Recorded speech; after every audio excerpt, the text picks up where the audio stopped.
नमस्कार, मी कुमार खुंटे। आज दिनांक 12 मे 2024 रोजी आम्ही ट्रेकिंग पलटण ग्रुप ट्रेक नंबर 106 रोजी आम्ही श्री कामरेश्वर मंदिर या ठिकाणी आलेलो आहे। तुमच्यासमोर जे दिसत आहे ते कामरेश्वर मंदिर आहे आणि हे मंदिर जिथे आहे ते भाटघर धरणाचं जलाशय आहे, ज्याला आपले पहिले सरसेनापती एस अजी कंक यांचं नाव या ठिकाणी दिलेलं आहे। परिसर तुम्ही पाहू शकता।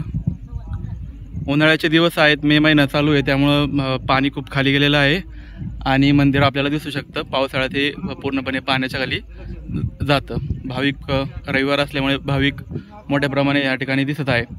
आम्ही बऱ्याच ठिकाणी गेलो, अनेक ठिकाणी आम्हाला कचरा प्लास्टिक वगैरे त्या ठिकाणी दिसत असतं, पण आज या ठिकाणी आल्यावरती आम्हाला इथे असे दिसते की म्हणजे 99% या ठिकाणी कचरा वगैरे काही नाही आहे। तर मी ट्रेकिंग पलटणतर्फे आवाहन करतो की तुम्ही कुठेही जा, गडावरती जा किंवा मंदिरात जा, अशी स्वच्छता मेंटेन करण्याचा प्रयत्न तुम्ही करा। धन्यवाद।